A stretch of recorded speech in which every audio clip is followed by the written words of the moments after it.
বন্ধুরা, আজ আমরা এই ভিডিওতে জেনে নেব প্রিন্সেপ ঘাট ভ্রমণের সম্পূর্ণ তথ্য বিবরণ। আমরা কিভাবে সেখানে যাব, সেই সঙ্গে এখানে দেখার জিনিস ও ঘোরার জিনিস কী কী আছে, সব কিছুই আমরা জেনে নেব এই ভিডিওতে। দেখতে থাকুন পুরো ভিডিওটি শেষ পর্যন্ত। ইয়োর ট্রাভেল ফ্রেন্ড চ্যানেলের নতুন বন্ধুরা যারা এখনও চ্যানেলকে সাবস্ক্রাইব করেননি, তারা অবশ্যই চ্যানেলকে সাবস্ক্রাইব করে পাশে থাকা বেল আইকন প্রেস করে রাখবেন নতুন ভ্রমণ বিষয়ক ভিডিও সবার প্রথমে দেখার জন্যে। ভারতবর্ষের মহান সম্রাট অশোকের শিলালিপির পাঠ উদ্ধারকারী ইতিহাসবিদ জেমস প্রিন্সেপের নাম অনুসারে 1841 সালে এই সুন্দর স্থাপত্যটি তৈরি করা হয়। হুগলি নদীর তীরে সবুজ ঘাসে ভরা বিস্তৃত মাঠের মাঝে এই সাদা স্থাপত্যটি ভ্রমণপ্রেমী মানুষদের কাছে খুবই জনপ্রিয় একটি জায়গা। ধর্মতলা থেকে হাঁটা পথে কিংবা গাড়ি ভাড়া করে 10 মিনিটে পৌঁছে যেতে পারেন এই প্রিন্সেপ ঘাটে।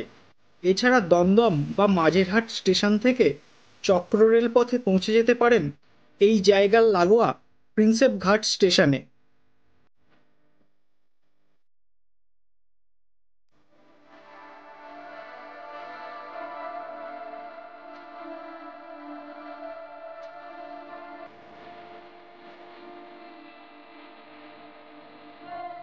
এই স্থাপত্যটি ছাড়াও এর ঠিক পাশে মাথার উপর দিয়ে চলে গেছে বিশালাকায় বিদ্যাসাগর সেতু।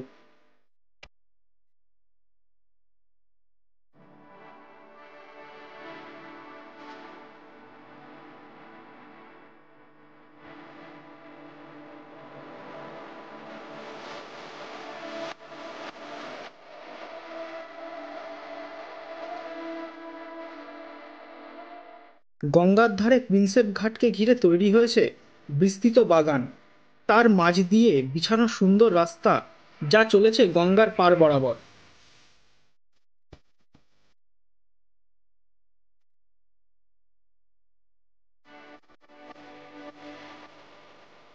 নদীর পাড়ে বাঁধানো ঘাট থেকে দেখে নেওয়া যায় হুগলি নদীর শান্ত জলের ধারা ও তার উপরে মাথা তুলে দাঁড়িয়ে থাকা বিশালাকায় বিদ্যাসাগর সেতুর মন মাতানো দৃশ্য। আর এই সৌন্দর্যকে উপভোগ করতেই সবাই আসে প্রিন্সেপ ঘাটে। পরিবারের সাথে পিকনিকের আনন্দে মেতে ওঠার একটি আদর্শ জায়গা হলো এই প্রিন্সেপ ঘাট। যারা ছবি তুলতে বা ফটোগ্রাফি করতে ভালোবাসে তাদের কাছে এই জায়গাটি একটি লোভনীয় জায়গা। শুধু তাই না, প্রি ওয়েডিং ভিডিও শ্যুট থেকে বিভিন্ন ধরনের টিভি শো এবং সিনেমার শুটিংয়ের জন্য সবার কাছে খুব পছন্দের জায়গা হলো এই প্রিন্সেপ ঘাট।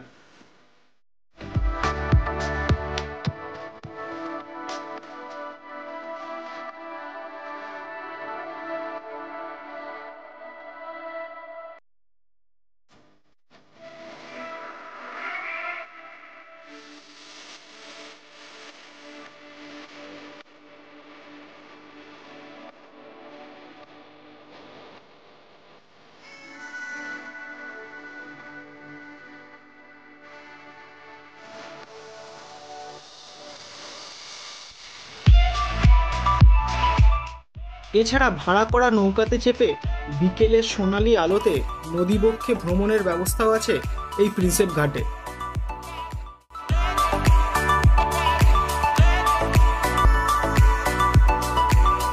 এই প্রিন্সেপ ঘাট ভ্রমণের বিষয়ে কোনো প্রশ্ন থাকলে নিচে কমেন্ট বক্সে লিখে আমায় জানাবেন। ভিডিওটি ভালো লাগলে চ্যানেলকে সাবস্ক্রাইব করে বেল আইকন প্রেস করে রাখতে ভুলবেন না।